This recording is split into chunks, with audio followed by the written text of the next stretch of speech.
Hello guys, मैं चोर सुनील। आज किस किस के कमेंट को लेने वाले हैं? फातिमा सिराज के कमेंट को लेते हैं, फिर सुमिता बोस के कमेंट को लेते हैं। बहुत ही बढ़िया कमेंट्स है दोनों के दोनों। इनके ऊपर जरूर आपको काफी कुछ सुनने को मिलेगा, समझने को मिलेगा, अवेयरनेस मिलेगा। आप भी ऐसे ही कमेंट्स करते रहें क्योंकि आपके कमेंट से चैनल आगे चलता है। चैनल को सब्सक्राइब कीजिए, लाइक कीजिए, शेयर कीजिए, पूरी दुनिया में फैला दीजिए। मुझसे कंसल्ट करने के लिए 8166790299 मेरा मोबाइल नंबर है। +91 इंडिया का ISD कोर्स जरूर लगाएं। अगर आप इंडिया के बाहर से कॉल कर रहे हैं, इंडियन कंसल्टेशन 1000, इंडिया के बाहर से कॉल कर रहे हैं 3000 रुपीज अकाउंट ट्रांसफर देकर आपको मेरा अपॉइंटमेंट इजीली मिल जाता है। तो चलिए बात करते हैं फातिमा सिराज के कमेंट पर। हेलो सर, मेरे बेटे की थेरेपी आपसे चल रही है, अभी बहुत इंप्रूवमेंट दिखाई दे रहा है। कुछ दिन से उसमें जोर से हंसने की प्रॉब्लम आ गई है और आंखें हाथों से बंद करके पकड़ रहा है। बेड पे किसी भी टाइम होता है तो ऐसे ही जोर से हंसकर घूम लेता है, फिर गिर जाता है और फिर ऐसा रिपीट करता है। इसके बारे में कुछ बताइए प्लीज। डेफिनेटली फातिमा, ये एक बिहेवियर इशू है और ये सारे के सारे इश्यूज, इस तरह के रेपिटेटिव बिहेवियर्स और ये सब चीजें आपके बच्चों के साथ होती हैं। उसके लिए आपको घबराने की जरूरत नहीं होती। जैसे जैसे आपकी थेरेपी चलती है, आपको एक्टिविटीज मिलती हैं। अभी आपकी जो बच्चे की थेरेपी है उसको चलते हुए ऑलमोस्ट 1-1.5 महीने का ही टाइम हुआ है। उसके बावजूद उसके अंदर sitting, attention, focus, involvement, awareness काफी इंप्रूव हुआ है।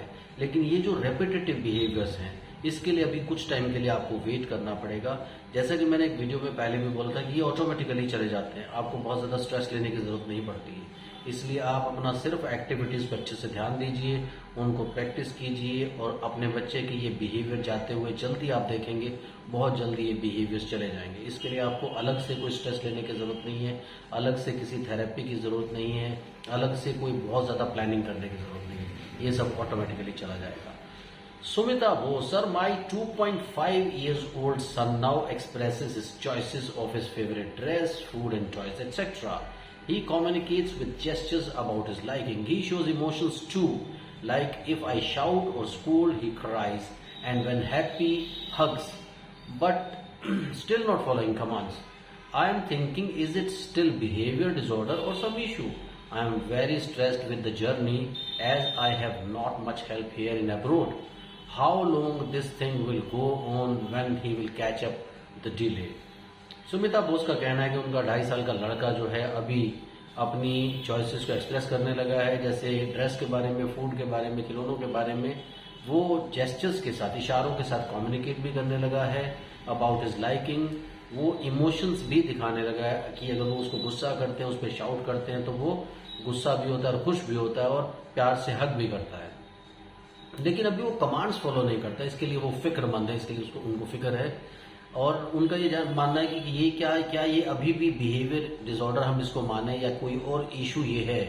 सो वो काफी ज्यादा परेशान है इस चीज को लेकर के, क्योंकि उनके पास वहां पर वो ऑस्ट्रेलिया में है तो बहुत ज्यादा मदद नहीं है और उनका कहना है कि वो कब इस डिले से बाहर निकलेगा, कैसे उसको ठीक करेगा। देखिए सुमिता, अभी काफी कुछ वो फॉलो करने लगा है, बहुत सारी चीजें होने लगी हैं। उसको सिंपल बिहेवियरल डिसऑर्डर है, उसको कोई और प्रॉब्लम नहीं है। वो एडमेंट है और ऑपोजिशनल डिफाइंड डिसऑर्डर है कि हर चीज को अपोज करना है उसको। तो ये थोड़ी सी प्रॉब्लम्स उसके साथ हैं। उसके साथ कोई बड़ी प्रॉब्लम नहीं है। जैसे जैसे उसकी ये एडमेंस खत्म हो जाएगी, जैसे जैसे हमारी एक्टिविटीज चलती जाएंगी और ये एडमेंट बिहेवियर हटता चला जाएगा, ये प्रॉब्लम्स ऑटोमेटिकली चली जाएंगी। वो कमांड फॉलो नहीं करता, इसका मतलब ये नहीं कि वो सुनता नहीं है आपको या वो आपको नहीं समझता है, बट उसने डिसाइड कर लिया कि मुझे फॉलो नहीं करना तो मतलब नहीं करना। इसीलिए इस तरह के एडमेंट बिहेवियर की वजह से उसको ये सारी प्रॉब्लम्स आ रही हैं। बट जैसे जैसे एक्टिविटीज उसकी कंप्लीट होंगी, ये प्रॉब्लम इजीली निकल जाएगी और बहुत लंबा टाइम इसमें नहीं लगने वाला। इसमें मैक्सिमम जिस एज ग्रुप ने आपने स्टार्ट किया है, ही इज 2.5 years नाउ, और मुझे लगता है कि 3 साल का होते होते ही will be perfectly fine. So you don't worry and keep practising. और आप लोग भी कमेंट करते रहिए ऐसे ही, ताकि चैनल बढ़िया चले और आप लोगों में जरूर इन वीडियोस को फॉरवर्ड कीजिए, क्योंकि बहुत सारे लोग हैं जिनको इस अवेयरनेस की जरूरत है। Thank you very much, bye bye.